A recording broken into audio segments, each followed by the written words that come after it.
돌아보니까 겨울성경학교를 시작을 하여서 친구 초청잔치를 했고요. 부활절 달걀 전도, 또 이제 강원 서지방 예능대회도 했고요. 야외 예배도 하고 지금 학교 앞 신방 아직도 진행 중에 있습니다. 저희가 그냥 시간만 지나는 줄 알았는데 돌아보니까 월마다 하나의 이제 점을 하나씩 찍어갔던 것 같아요. 어떤 방점을 찍었다고 생각이 드는데요. 이러한 활동들이 아이들에게 더욱더 믿음이 자라가는 디딤돌이 될 줄 믿습니다. 이런 활동들이 계속해서 이어질 수 있도록 끝까지 기도로 동참해 주시고 협조해 주시면 감사하겠습니다. 오늘 말씀의 제목은 걸음입니다.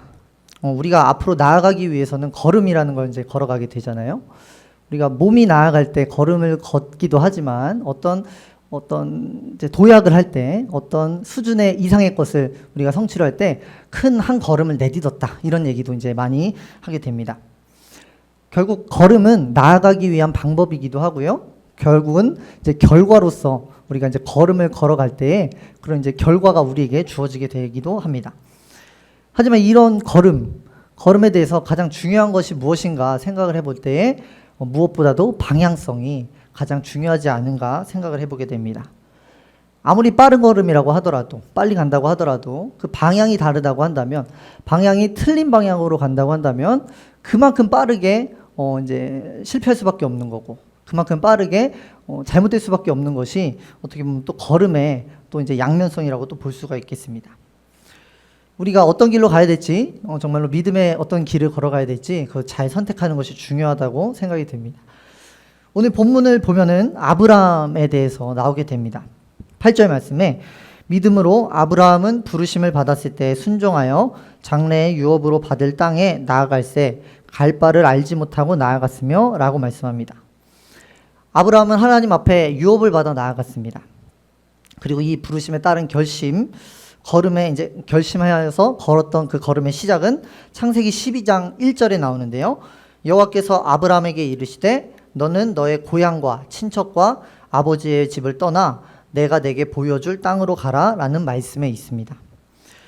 이 본문을 읽으면서 대체적으로 생각하는 것은 고향과 또 친척과 아비집을 떠나는 그 떠남에 있음을 우리가 이제 많이 보게 되는데요. 물론 이것도 상당히 중요한 내용이겠지만 오늘 집중해 볼 내용은요, 내가 내게 보여줄 땅으로 가라 라는 그 말씀에 한번 집중을 해보려고 합니다. 방향성에 대한 문제입니다. 어디로 가야 하는지에 대한 문제입니다. 하나님이 아브라함에게 명확하게 보여주신 땅이 아닙니다. 먼저 보여줄 땅으로 가라고 하나님께서 말씀하신 것을 들어봤을 때 하나님이 이미 아브라함에게 어떻게 보여주신 그런 구체적인 땅이 아니라 알지 못하고 가야 되는 땅이 이제 하나님께서 가라고 하신 땅이죠. 아브라함은 이 걸음을 통하여서 믿음의 첫 걸음을 떼게 됩니다. 처음으로 그 하나님의 말씀에 따라서 내가 지금 어떤 것도 가지고 있지는 않지만 하나님께서 나에게 이렇게 가라고 하신 그 말씀에 대한 믿음을 가지고 첫 걸음을 떼게 된 것이죠. 그리고 이제 12장 2절에 창세기 12장 2절의 말씀에 보면 내가 너로 큰 민족을 이루고 내게 복을 주어 내 이름을 창대하게 하리니 너는 복이 될지라 라는 말씀을 하십니다. 아무 근거 없이 떠나지는 않았습니다. 하나님의 약속이셨죠. 하나님의 약속, 너는 복이 될지라, 너를 창대하게 하고 너를 통해서 큰 민족을 이루리라 라고 하는 그 하나님의 약속을 따라서 걸어감을 볼 수가 있습니다. 하지만 그 길은 구체적으로 아브라함이 알 수 없는 길이었습니다. 하지만 그 길에는 복이 있다는 것을 아브라함은 알고 있었습니다.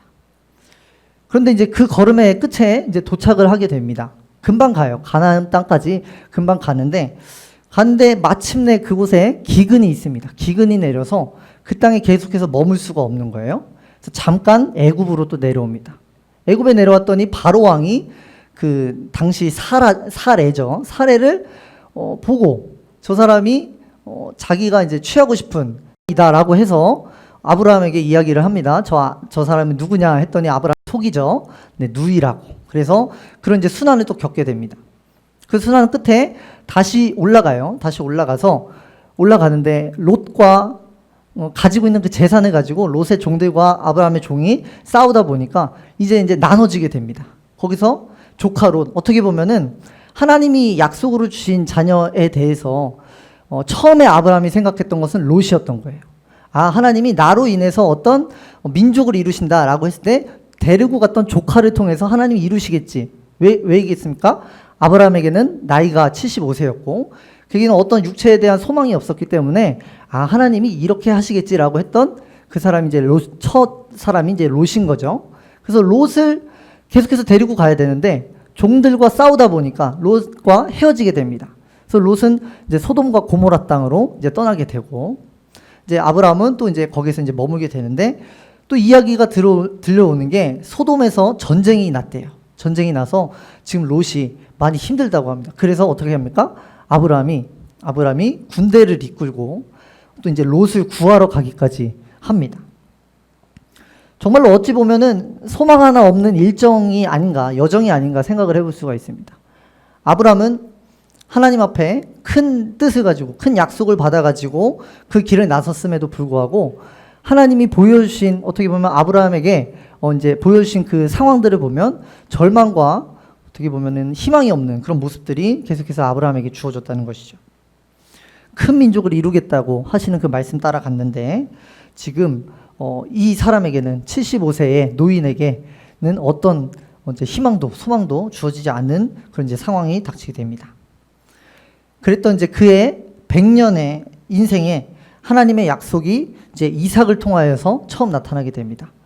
부르심을 따라 간 지는 25년 만의 일입니다. 하나님의 약속을 받고 첫걸음을 뗀 지 25년 만에 이삭이라는 정말 바랄 수 없는 중에 생겼던 그 이삭이라는 열매를 얻게 됩니다. 그래서 그는 믿음의 조상으로, 우리가 아는 그 믿음의 조상의 어떤 이제 시작점, 우리가 아는 시작점이라고 한다면 그 이삭을 통하여서 이제 아브라함은 믿음의 조상으로 불려지게 되죠. 아브라함이 25년의 세월을 하나님의 말씀에 따라 걸어갈 수 있었던 것, 우리가 한번 생각해 보면 아마도 오늘의 본문 말씀처럼 그가 하나님이 계획하시고 지으실 터가 있는 성을 바랐기 때문이라고 우리는 생각해 볼 수가 있습니다. 아브라함 자신이 생각하고 계획했던 땅이 아니라 하나님께서 만드시고 계획하신, 하나님께서 주시겠다고 하신 이루시겠다고 하시는 그 성을 바라고 나아갔기 때문에 그는 그 길을 걸어갈 수가 있었다는 것입니다. 75세 노인에게, 자녀가 없는 75세 노인은 그 당시 상황에 어떤 희망도 없던 사람입니다. 자녀가 있어야 대를 이어서 계속해서 자기 이제 민족이 번성할 수가 있는 것이 오늘도 요즘에도 중요하지만 그때는 더욱더 중요했는데 그에게는 그 자식조차 없었기 때문에 어떤 희망도 없었습니다. 하지만 그랬던 희망이 없던 사람이 하나님을 따라갔더니 하나님의 계획 안에서 그가 복을 발견하게 됩니다. 이번 주일은 교회 교육 주일로 보내고 있습니다. 교회에서 어떻게 가르치고 어떻게 양육해야 될 것인가에 대해서 우리가 생각해보고 다시 한번 이제 점검하는 주일이 이런 교회 교육 주일이라고 이제 생각이 되어집니다. 우리가 여러 가지를 많이 합니다. 예배도 많이 하고요. 프로그램도 많이 합니다. 또 이제 아이들과 교사 선생님들 정말로 신경 쓰고 어떻게 보면은 이제 어떻게 양육해야 될 부분들이 많은 것이 이제 교회 교육인데 그런 것들 중에서 우리가 모든 것을 잘할 수 있으면 참 좋겠지만 어느 곳에 한쪽에 집중을 하고 그것에 이제 밀고 나아가는 일들이 이제 나타나게 됩니다. 그렇게 고민하고 준비하다가 실행을 하게 되면 가끔은 이제 좋은 일도 있고요. 이제 하나님께서 우리에게 잘 되게 하시려나 보다라는 것을 이제 보게 될 때도 있고요. 어떨 때는 실망과 이제 좌절로 교회 교육에 있어서도 그런 실망과 좌절이 찾아와서 이제 힘이 빠질 때도 분명히 있습니다. 지금 다들 아시다시피 어린이 교회는 학교 앞 신방을 하는 가운데 있습니다. 이제 25개의 학교가 이제 맞춰졌고요. 이제 나머지 3개의 학교가 남아 있습니다. 이게 아시다시피 작년부터 시작을 했던 건데요. 작년에 맨 처음에 시작을 할 때는 이게 과연 아이들이 기뻐할까? 아이들이 즐거워할까? 아이들에게 정말 유익한 시간일까라는 고민을 조금 했습니다. 아이들이 이제 교회에서 만날 때는 참 무뚝뚝하잖아요. 항상 웃는 이제 밝은 친구들도 있지만 교회에 오면 대부분 이제 예배드리고 하다 보니까 그 이제 시간에 좀 자세를 잡고 이제 선생님들과 또 특히 제가 많이 이제 혼내기 때문에 혼날 때가 좀 많이 있어요, 아이들이. 그래서 제가 좀 많이 이제 혼낼 때에 아이들이 그 제 모습을 보고 분명히 애들이 이제 학교에 찾아가면 저 전도사님 왜 왔냐고 하는 그런 이제 두려움이 분명히 있었습니다. 그리고 뭐 실제로 이제 진담반, 네, 이제 장난 반으로 저에게 말하기를, 선생님, 전도사님 학교에 오지 마세요. 안 왔으면 좋겠어요. 오면 학원으로 빨리 갈 거예요. 막 이런 얘기를 하는 친구들이 있었습니다. 그러던 이제 때에 그래도 우리에게 이제 주어진 사역이고, 우리가 같이 기도했던 사역이기 때문에 그것을 하기 위해서 아이들을 찾아갔을 때 또 이제 교회에서 보는 아이들과 학교 앞에서 보는 아이들이 너무나도 다른 거예요. 교회에서는 너무나도 개구쟁이 있던 아이들이 학교에 가면 얼마나 점잖은지 이제 같이 친구를 데리고 나오거든요. 친구를 데리고 나오는데 지금 자기를 어떤 어른이 보러 왔다라는 그런 이제 생각이 들어서 그런지 자기가 막 이제 막 어깨가 쫙쫙 펴지는 거예요. 그냥 가지도 않고 가서 이제 간식을 사주니까 친구 누구 친구야 너도 같이 와서 간식 먹자라고 할 때 그 간식을 자기 때문에 내 친구가 먹는다 그런 생각에 있어서 그런지 아이들이 아주 기분 좋게 또 이제 친구들을 내가 사주는 거라고 하면서 네, 이야기를 이제 많이 하더라고요. 또 이제 다른 경우도 있는데요. 아이들의 이제 고민을 들을 때도 있었습니다. 아이들이 교회에서는 잠깐 만나고 그렇게 깊은 이야기는 못 나누는데 학교에 가면 잠깐의 시간이 있거든요. 그 다음에 일정이 없는 아이들은 같이 만나서 간식을 이제 준비해 놓은 간식을 주기도 하지만 주변에 있는 아이들이 잘 가는 분식점이나 이런 곳에서 이제 컵떡볶이나 뭐 이런 거 하나 사서 이제 벤치에 앉아서 먹으면서 이야기를 해요. 그러다 보면은 가정에서의 많은 이제 고충들이 있는 거예요. 네.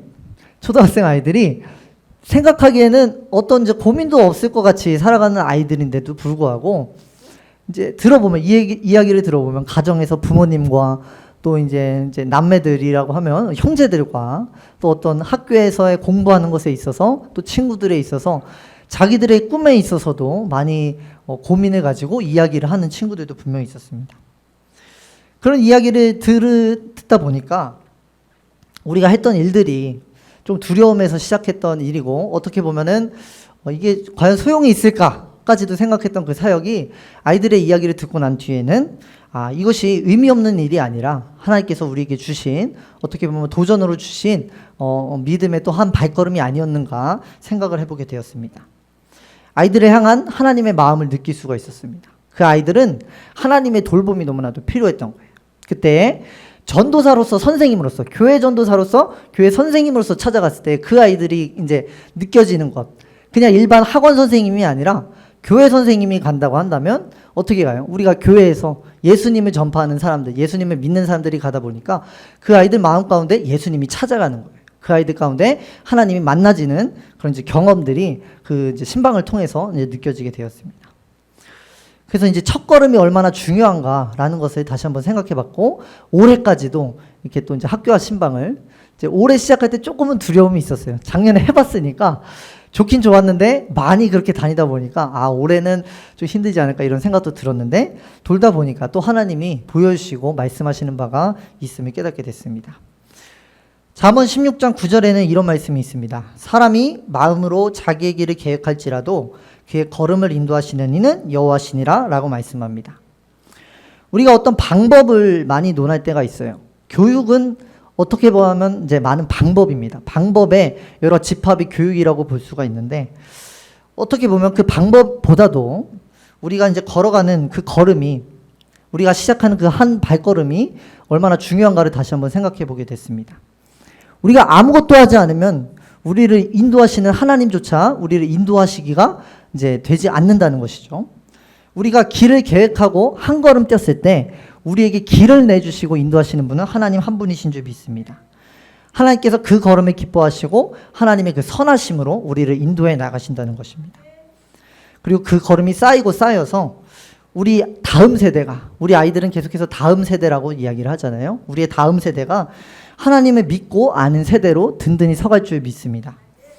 믿음의 조상인 아브라함에게 주셨던 그 약속을 따라서 아브라함이 나와서 하나님이 주시는 복을 누렸던 아브라함처럼 우리도 믿음으로 나아가는 그 발걸음, 믿음을 가지고 살아가는 우리 그 믿음의 후손들이 그 아브라함이 누렸던 그 모든 복을 우리가 다 누리고 우리 아이들에게도 누려질 수 있을 줄 믿습니다.